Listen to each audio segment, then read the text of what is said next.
पसारी मिनरल्स बेहतरीन तकनीकी उपलब्धियों का नाम है। हम देखते हैं, सीखते हैं, डेवलप और डिलीवर करते हैं।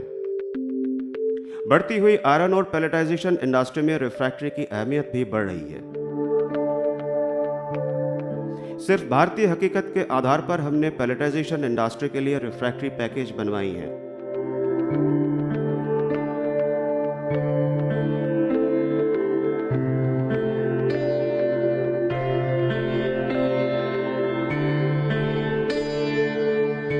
टीजी फर्नेस की छत तथा दीवार दोनों में हम इन सीटू कास्टेबल लगाते हैं, क्योंकि ब्रिक या प्रीकास्ट दोनों जोड़ों की मौजूदगी के कारण कमजोर होते हैं। याद रखें, जोड़ कमजोरी का जड़ है।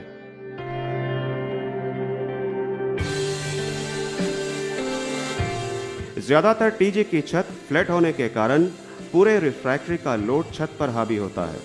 साथ ही साथ उच्च तापमान में जब छत फैलती है तो दीवार तरफ धकेलती है और छत में दरारें पैदा होता है।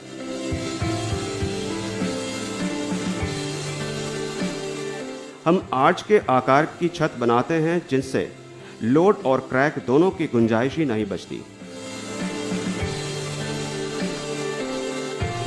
हम टीजी की छत में पैस LCM 60 की प्रीकास्ट लाइनिंग करते हैं, जिसके अंदर पैस LCM 60 से ही बने प्रीकास्ट सिरेमिक एंकर्स डाले हुए रहते हैं।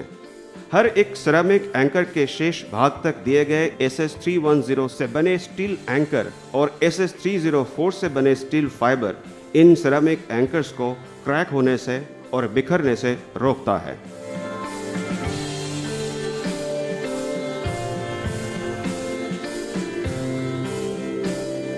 ट्रांसफर शूट में हम पैस LCM 70 लगाते हैं और उसके अंदर SS310 फाइबर की रीइंफोर्समेंट करते हैं। इससे ट्रांसफर शूट अटूट रहता है और नतीजतन किल्न की रनिंग बरकरार रहती है। रोटरी किल्न का तापमान 1300 डिग्री सेल्सियस तक होता है, जबकि उसमें फ्लेम का तापमान 1600 डिग्री सेल्सियस तक। इसलिए रोटरी किल्न में लगाने वाली रिफ्रैक्ट्री में बेहतरीन रिफ्रैक्ट्रीनेस, बेहतरीन स्पॉल रेजिस्टेंस और उचित ताप बचत होना जरूरी है। चीनी तकनीकों के अनुसार रोटरी किल्न में BFA-दार कास्टेबल दिए जाते हैं, लेकिन चीनी किल्न निरंतर चलने वाली होती है, जबकि हिंदुस्तान में किल्नें रुक रुक के चलती है, जिससे भारी थर्मल स्पॉलिंग की संभावना पैदा होती है।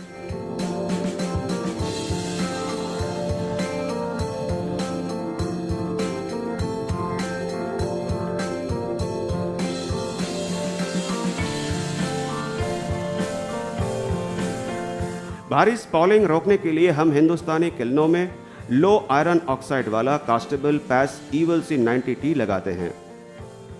इस कास्टेबल में रिफ्रैक्ट्रीनेस, मैकेनिकल स्ट्रेंथ और स्पॉलिंग रेजिस्टेंस सर्वोत्तम होता है। पैस EVEL-C 90T फ्लेम के हमले के खिलाफ बेमिसाल प्रतिरोध देता है। उच्च तापमान में इसका एक्सपेंसिव कैरेक्टर और SS310 फाइबर की रीइंफोर्समेंट इसे अजेय करार देता है। खासकर हिंदुस्तान में मैग्नेटाइट के स्थान पर हेमाटाइट का इस्तेमाल पैस EVEL-C 90T का लगाना अनिवार्य कर देता है। उल्लेख रहे कि कूलर रिसीविंग हॉपर का बार बार टूट जाना बंद करने के लिए हम इसमें स्टील फाइबर रीइंफोर्समेंट के साथ पैस LCM 60 का इस्तेमाल करते हैं।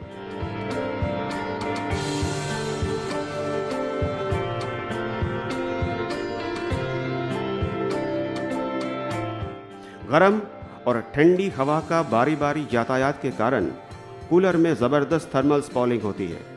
ऊपर से हिंदुस्तानी कूलरों में बार बार शटडाउन भी लिए जाते हैं।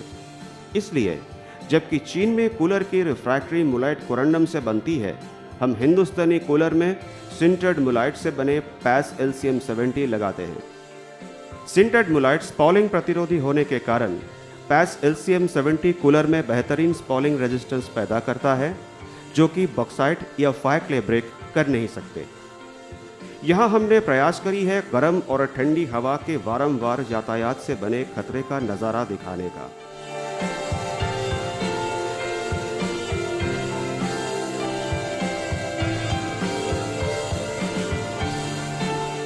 हमें कोशिश है आपको बेहतरीन value for money refractory package देने की। और हमें इंतज़ार है तो सिर्फ आपके बुलावे का।